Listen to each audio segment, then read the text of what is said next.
안녕하세요. 필리핀 교민 뉴스 필리핀입니다. 요즘 한국의 한 대형마트에서는 필리핀 여행을 상품으로 내건 이벤트를 진행하고 있습니다.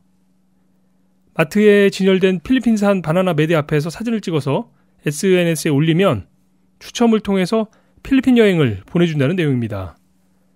아마도 마트에서는 손님을 더 모을 목적으로, 그리고 함께 이벤트를 주관하고 있는 필리핀 관광청에서는 필리핀 여행을 더 홍보할 목적으로 이런 이벤트를 열었을 텐데요. 그런데 사실 인터넷, SNS에서 가장 좋은 홍보는 현지에 살고 계신 우리 교민들의 목소리를 통해서 전해지는 얘기들이 아닐까 싶습니다.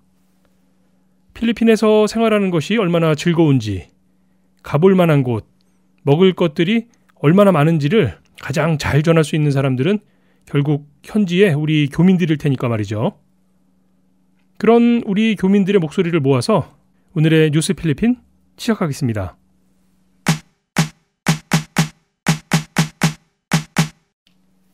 오늘 첫 소식은 내년 중간선거에 출마할 후보자 등록 소식입니다.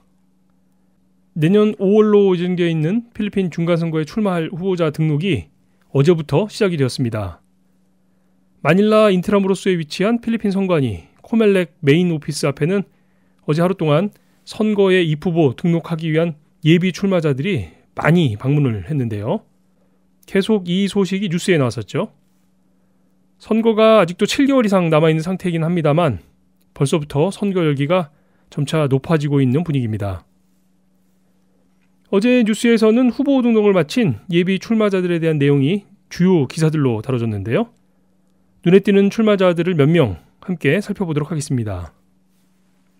일단 쾌존시티에서는 조이 벨몬테 현 부시장이 시장 선거에 나서기로 했다는 소식입니다. 이 벨몬테 집안은 필리핀의 유력 가문 중 한 곳이죠. 어머니인 베티 벨몬테는 지금은 고인이 되신 분이지만 필리핀 인콰이어러 신문사하고 더 필리핀 스타의 창업자이기도 하고요. 아버지가 전 쾌존시장이었죠. 소니 벨몬테입니다. 쾌존시장을 10년 하시고 하원에 진출하셔서 바로 하원의장까지 오른 인물입니다. 딸인 이 조이 벨몬테가 부시장에서 쾌존 시장으로 출마를 하게 되고 자신의 자리였던 부시장으로는 현 상원의원의 딸인 기안 소토가 런닝메이트로 출마를 한다는 소식입니다. 가업을 잇는다는 의미일까요? 정치인들의 2, 3세들이 이번 선거에서도 많이 눈에 띄는 상황입니다. 그리고 또 유명한 분이죠. 필리핀의 최고 히트송인 아낙을 불렀던 가수 프레디 아길라가 필리핀 여당 PDP 라반으로 상원에 도전하기 위해서 후보 등록을 마쳤다는 소식입니다. 아시아 펄스가 조사한 여론조사에서는 이 아길라가 상원 순위 23위권인 것으로 나타나고 있는데요. 이번에 선출할 상원 의석이 12석이기 때문에 과연 당선권에 들어갈 수 있을지에도 관심이 모아지고 있습니다. 그리고 또 하나, 이 인물도 화제가 되었었는데요. 모카 우손, 뉴스에서도 여러 번 전해드렸던 인물이죠. 이 모카 우손의 전 남자친구라고 주장하는 인물이 이번 선거에서 상원 의원에 도전하기 위해서 후보자 등록을 마쳤다는 내용도 뉴스에 올라와 있습니다. 모카 우손과는 과거에 5일 동안 함께 지냈다는 것이 이 사람의 주장입니다. 앞서 잠시 말씀드린 것처럼 내년 5월에 있을 선거가 벌써 후보자 등록과 함께 일찌감치 열기가 달아오르고 있는데요. 보통 선거라는 게 민주주의의 꽃이고 축제이긴 합니다만 필리핀에서는 선거 기간 동안 크고 작은 사고들이 발생을 하곤 해서요. 우리 교민들도 이제 선거철이 다가오고 있으니만큼 뉴스에 귀를 기울이시고 생활하시면서 이런 분위기가 있다는 점을 늘 염두에 두시고 생활하시는 것이 좋을 것 같습니다.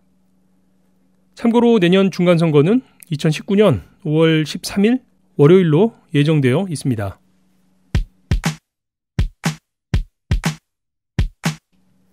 두 번째 소식은 이제 재개장을 2주 앞둔 보라카이 소식입니다. 보라카이 섬에 들어가기 위해서는 보통 말라이 섬 까띠클란에서 배를 잠깐 타고 보라카이로 들어가게 되죠. 이 까티클란과 보라카이 보트 스테이션 간의 배 운항 요금이 2배 인상될 것이라는 소식입니다. 지금까지는 25페소씩이었죠. 이제 재개장을 하고 나면 1인당 50페소가 될 것이라는 건데요. 학생 요금은 42.50, 시니어 요금은 40페소로 결정이 되었습니다. 기름값도 오르고 이런저런 물가들도 다 오르는 상황이라서 이 배싹도 오르는 게 당연한 일이겠지만 인상폭이 100%라는 건 좀 과하지 않나 싶기도 하네요. 한편 보라카이는 이제 재개장을 2주 앞두고 있는데요. 예정된 날짜가 10월 26일이니까 딱 14일이 남은 거죠. 그런데 전해지는 소식들을 보면 비치 쪽은 그동안 관광객들이 없었기 때문에 예전에 비해서 한결 깨끗해진 것을 볼 수 있는데요. 아직 섬 안쪽으로는 공사들이 계속 진행 중인 상황이라서 아무래도 보라카이가 예전의 활기를 찾기까지는 시간이 좀 더 필요해 보이는 것이 사실입니다. 오늘 뉴스에서는 보라카이의 소프트 오픈 기간 동안에 원 엔트리, 원 익sit 제도를 시행하기로 했었는데 그러니까 한 명이 들어오기 위해서는 한 명이 섬 바깥으로 나가야 된다는 거죠. 섬의 전체 인원을 관리하기 위한 정책이었는데요. 이 정책도 확정이 되지 않은 내용이라는 소식도 함께 올라와 있습니다. 얼마 전 뉴스에서는 보라카이가 필리핀의 시아르가오, 팔라완 등과 함께 세계 탑 아일랜드로 선정이 되었다는 소식도 함께 올라왔는데요. 이렇게 아름다운 보라카이가 앞으로 어떤 모습으로 관광객들을 맞이하게 될지 이 부분도 뉴스가 나오는 대로 함께 살펴보도록 하겠습니다.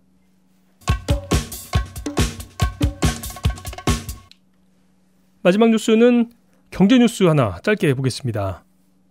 그동안 경제에 관련해서는 우울한 소식들이 많았었는데요. 오늘은 좀 다른 내용이 올랐습니다. 필리핀 중앙은행 BSB가 발표한 외국인 직접 투자 FDI 소식입니다. 필리핀 7월 FDI가 9억 1,400만 달러에 이르는 것으로 나타났습니다. 이 수치는 작년 같은 기간에 비해서 62%가 상승한 금액인데요. 올해 1월부터 누적된 외국인 직접 투자 금액도 66억 6,900만 달러에 이르는 것으로 나타나서 이 수치도 역시 작년 같은 기간에 비해서는 52% 늘어난 수치라는 내용입니다. 아마도 올해 연말까지는 90억 달러를 넘어설 것이라는 전망도 나오고 있는데요. 이 추세대로라면 충분히 가능해 보입니다.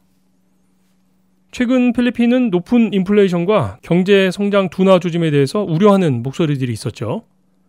단기 자본 이동에 대한 소식들도 역시 필리핀 경제에는 부정적인 소식들이었는데요.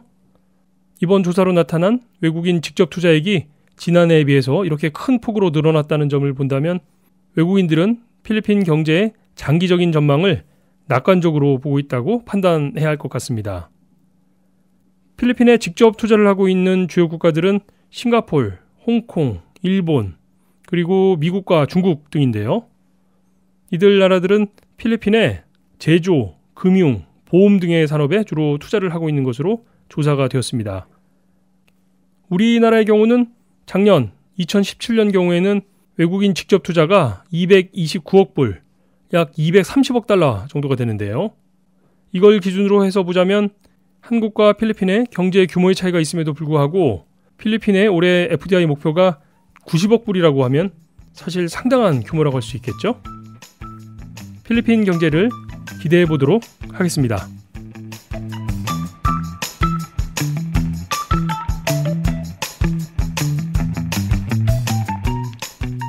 오늘 저녁에는 서울 월드컵 경기장에서 우리 축구 대표팀 평가전이 있습니다. 상대는 피파 랭킹 5위인 우루과이인데요. 우루과이는 남미 축구를 대표하는 팀 중에 하나죠. 아직까지 대표팀 경기에서는 우루과이를 한 번도 이긴 적이 없었습니다. 1무 6패 기록이니까요. 아주 열세죠. 이번 평가전은 벤투 감독의 세 번째 평가전인데요. 과연 카바니가 이끄는 우루과이를 우리 A팀이 어떻게 상대해 나갈지 관심이 모아지고 있습니다.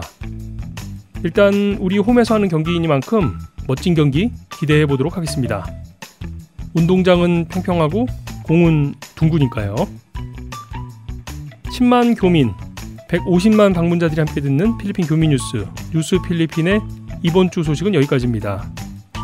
저는 주말을 보내고 다음 주 월요일 다시 건강한 모습으로 인사드리도록 하겠습니다. 즐거운 주말 보내시고요. 여러분 고맙습니다.